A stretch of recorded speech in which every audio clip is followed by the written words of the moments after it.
ডিসিশনটা নিলে তো নিলে, ধরে রাখলে কি করে? তোমার কি মনে হয় যে what's wrong with this academy? এবিসির ভেতরে কি এমন সিস্টেম আছে কি এত লোকজন ক্লিয়ার করছে একাডেমি থেকে প্রত্যেক বছর?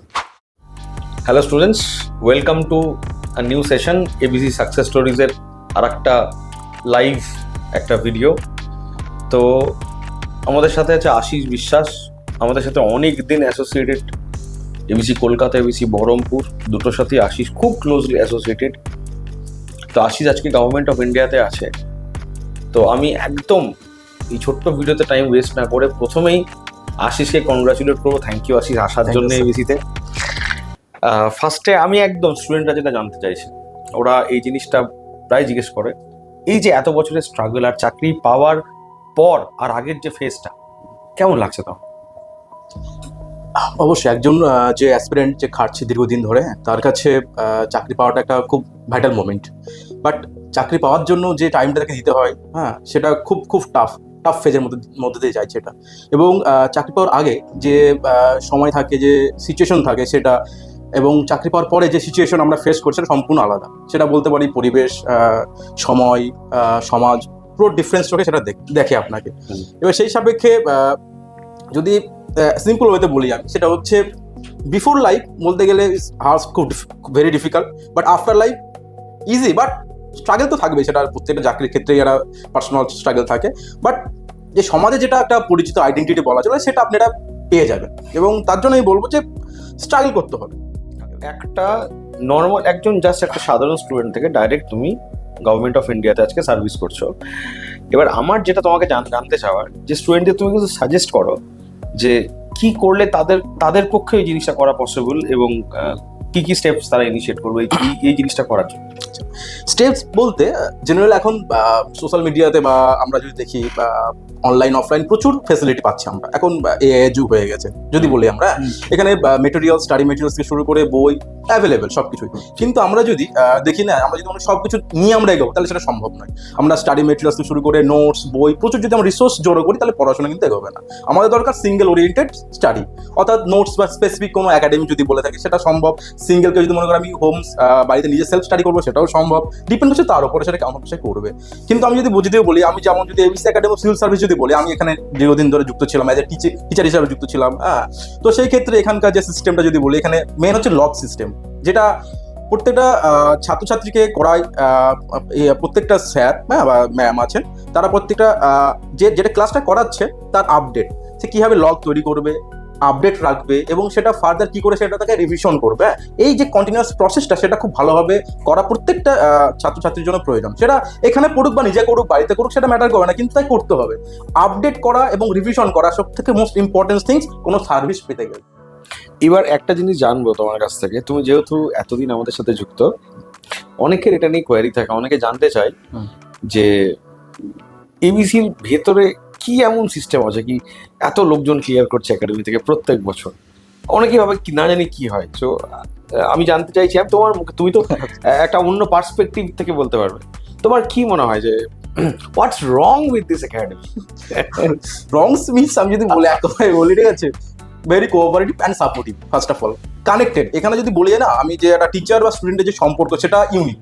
ফার্স্ট অফ অল এখানে যে একদিন পড়তে আসছে বা অ্যাডমিশন নিচ্ছে, তার সঙ্গে শুধু টিচারের সম্পর্ক সেটা নয়, এটা হচ্ছে ভেরি ক্লোজ রিলেশন।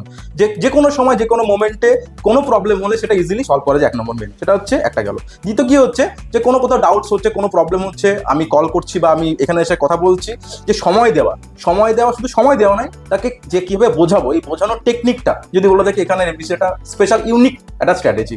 এবং তার সঙ্গে প্রত্যেকটা স্যার, আমি যেটা আগেও বললাম, যে লগ সিস্টেম হাতে ধরিয়ে শেখানো হয়, যে কি করে আমি লগটাকে মেনটেন করব, কি করে আমি রিভিশনটাকে কন্টিনিউ করব, এবং কি করে মকগুলো যে কন্ডাক্ট করা হয় day by day, chapter wise যেগুলো করা হয়, সেগুলো আউটস্ট্যান্ডিং। এই জিনিসগুলো প্লাস স্পেশাল সাপোর্ট, এইগুলো একটা ইউনিক প্লেস করেছে এই একাডেমিতে। আমার যেটা পার্সোনাল ওপিনিয়ন, আমি যেটা ইনভলভ ছিলাম এটার সাথে একদম, বিকজ তোমারা নজরিয়া is very important for us. আর আরেকটা জিনিস আমি জানতে চাই তোমার কাছ থেকে আশিস, যে সামনে দেখো প্রচুর এক্সামিনেশন আসছে, অনেক স্টুডেন্ট আমাদের কাছ থেকে বিভিন্ন, আমাদের বলে না, গোটাই ওয়েস্ট বেঙ্গলি বা ইন্ডিয়াতেই বিভিন্ন কোচিংয়ে বা জায়গাতে ইনকোয়ারি করছে। তো আমি যেটা সাধারণভাবে ছেলেমেয়েদের বলে থাকি, যে দু তিনটে জিনিস, একটা হচ্ছে decision, dedication and discipline, D3। একদম। ফার্স্টে ডিসিশন নিতে হবে এবং স্টিক থাকতে হবে। ভুল কি ঠিক সেটা ডিসাইড ততক্ষণ হবে না যতক্ষণ আমি ডিসিশনটা এক্সিকিউট না করবো। বেশি দিন নয়, এপিজে আব্দুল কালামের একটা বই পড়ছিলাম, আমি তোমায় বলি। তো কালাম স্যার একটা কথা লিখেছিল বইয়ে, যে পৃথিবীতে কোনো ডিসিশন ভুল নয়, স্টেপস টু ইমপ্লিমেন্ট দ্যাট ডিসিশনে ভুল থাকে বলে আমাদের এন্ড অফ দ্য ডে মনে হয় ডিসিশন ভুল ছিল।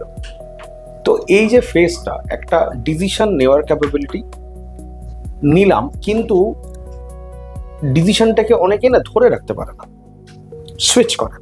আমি এটা ওয়েস্ট বেঙ্গলে অনেক ছাত্রদের ক্ষেত্রেই দেখেছি, কি আমি এতটা নর্থ ইন্ডিয়াতে দেখিনি, বাট ওয়েস্ট বেঙ্গলে এটা খুবই দেখেছি, কি আজকে ধরো এই পরীক্ষা, আবার সুইচ করছে, আবার সুইচ করছে। এই যে একটা ক্রাইসিস হয়েছে, এটা যদিও একটা ভয়ঙ্কর সরকারি চাকরি নিয়ে ক্রাইসিস ছিল বেশ কিছু বছর ধরে, মেবি 15 ইয়ার্সের একটা সমস্যা ছিল অনেকদিন ধরে, এখন অনেকটা রেজলিউট হয়েছে আশা করছি।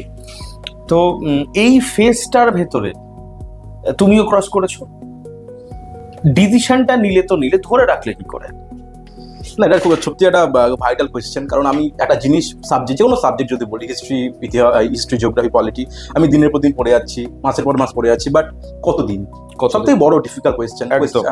ফুলি ক্লিয়ার হচ্ছে তো মেন্স হচ্ছে না, মেন্স হচ্ছে তো ইন্টারভিউ ক্র্যাক করতে পারছি না, বা আদার্স যেগুলো প্রসিডিওর থাকে এক্সামে সেগুলো ক্র্যাক হয় না, কোথাও না কোথাও আটকে যাচ্ছে। তাহলে হোয়াটস নেক্সট? এটা বড় কোয়েশ্চেন, বড় প্রবলেম। এই ক্ষেত্রে মাথায় রাখতে হবে, বাট আমাদের যেটা হচ্ছে সেটা মাথায় রাখতে হবে যে আমাকে চাকরিটা পেতে হবে, এটা ফার্স্ট ক্রাইটেরিয়া থাকতে হবে। এবার আমি যদি চাকরিটা না পাই তাহলে প্রবলেম কি হতে পারে আমার? আমি এতদিন সময় দিচ্ছি এখানে, বাট রেজাল্টটা কি নিয়ে আসছে? আমার টার্গেট হচ্ছে চাকরি পাওয়া। একটা সোসাইটি কি বললো, বাইরের যে লোক তারা কি বললো, সেটা বেশি ভাবতে গেলে হবে না। আমাকে সবসময় পজিটিভলি ভাবতে হবে, অপটিমিস্টিক ওয়েতে ভাবতে হবে, যে আমি এখানে কি করছি, আমার আউটপুটটা কেমন হচ্ছে, আমার কোথায় কোথায় খামতি হচ্ছে, সেইগুলোকে জাজ করা, সেইগুলোকে ভেরিফাই করা, এবং তার সাথে আমাকে পজিটিভ মাইন্ডসেট নিয়ে এগোতে হবে, যে না আমি পারবো, আই ক্যান ডু, ঠিক আছে, আমি করতে পারি এটা। আমাকে এই অ্যাপ্রোচ নিয়ে এগোতে হবে। তো মেন হচ্ছে খিদে, নিজের খিদেটাকে, নিজের জেদটাকে কখনোই নষ্ট করলে হবে। জেদটা মেন, এবং সেটা সঠিক দিকে, যেমন ডেডিকেশনটা সঠিক দিকে হতে হবে, ডিসিপ্লিন সঠিকভাবে রাখতে হবে, এবং তবে এটা রেজাল্ট আসবে। পড়াশোনা ছাড়া আর কি করতে? পড়াশোনা ছাড়া যদি বলি, আমি অ্যাকচুয়ালি বেশি বই পড়তে বেশি ভালোবাসি। আমি আশিস, বিশ্বাস করবে না, আমি বহুবার ক্লাসে এই কথাটা বলেছি, তুমি হিস্ট্রিতে যত টপ লেভেল লোক দেখবে, প্রত্যেকে ভরাশিয়াস রিডার ছিল, voracious. If I talk about Napoleon, if I talk about Gandhi, everybody voracious reader ছিল। এখন আস্তে আস্তে এই সংখ্যাটা অনেক কম। সব থেকে বড় প্রমাণ বইয়ের দোকান। যারা ব্যবসা করছে তারা বলে দিচ্ছে কি, দাদা আর চলবে না, কেউ কেনে না বই। একটা দাদা আছে জানো, শম্ভুদা, বলছে দাদা ব্যবসা চালাতে পারছি না গো, কারণ বই লোকে কিনছে না। কি অ্যাডভাইস করবে যাতে এই সিচুয়েশন থেকে মানুষ বেরোতে পারে, অন্তত ছাত্ররা? অ্যাডভাইস বলতে মেন যেটা প্রবলেম দেখতে পাচ্ছি এখন সোসাইটিতে, সেটা হচ্ছে সোশ্যাল মিডিয়া। কারণ আমাদের সময়ের সাপেক্ষে কি আমাদের সবকিছু অ্যাডপ্ট করতে হবে, এটা ন্যাচারাল ব্যাপার। তো আমি যদি বলি, যারা স্টুডেন্ট বা আপকামিং যারা এক্সামের প্রিপারেশন নিচ্ছে বা নিতে যাবে, তাদের জন্য যে কোনো ফিল্ড হতে পারে, সেটা একাডেমিক নন একাডেমিক হতে পারে, তাদের জন্য কি, যে ফেসবুক আছে, ইনস্টাগ্রাম আছে, আরও what ever social media, online gaming আছে, এইগুলো যতটা পারা যায় আমি কম করব, এবং ফোকাস করবো আমি যতটা পারা যায় কোনো বইয়ের দিকে, বা আদার্স কোনো, যদি বলি ফিজিক্যাল অ্যাক্টিভিটি যদি বলা হয়, সেগুলো করতে পারে সে, বা আদার্স তার যদি হবি থাকে কোনো কিছু, যেটা সোশ্যাল মিডিয়াকে বাদ দিয়ে সেটার সঙ্গে যদি ইনভলভ থাকে, তাহলে কি তার মেন্টাল যে স্ট্রেস সেটা অনেকটা কম হবে, এবং সেই আউটপুটটা না তার স্টাডিতে ভালোভাবে দেখতে পাবো আমরা। একদম। তাহলে কি হবে, যেটা মেন যেটা প্রবলেম আমাদের কি, আমরা পড়ছি ভুলে যাচ্ছি, মনে রাখতে পারছি না, যেটা আমাদের সমস্যা হয়। রিভিশন করছি তা ভুলে যাচ্ছি, তার মেন কারণ কি হচ্ছে, আমাদের এনার্জিটা অন্য কোথাও ইনভেস্ট করছি আমরা। একদম।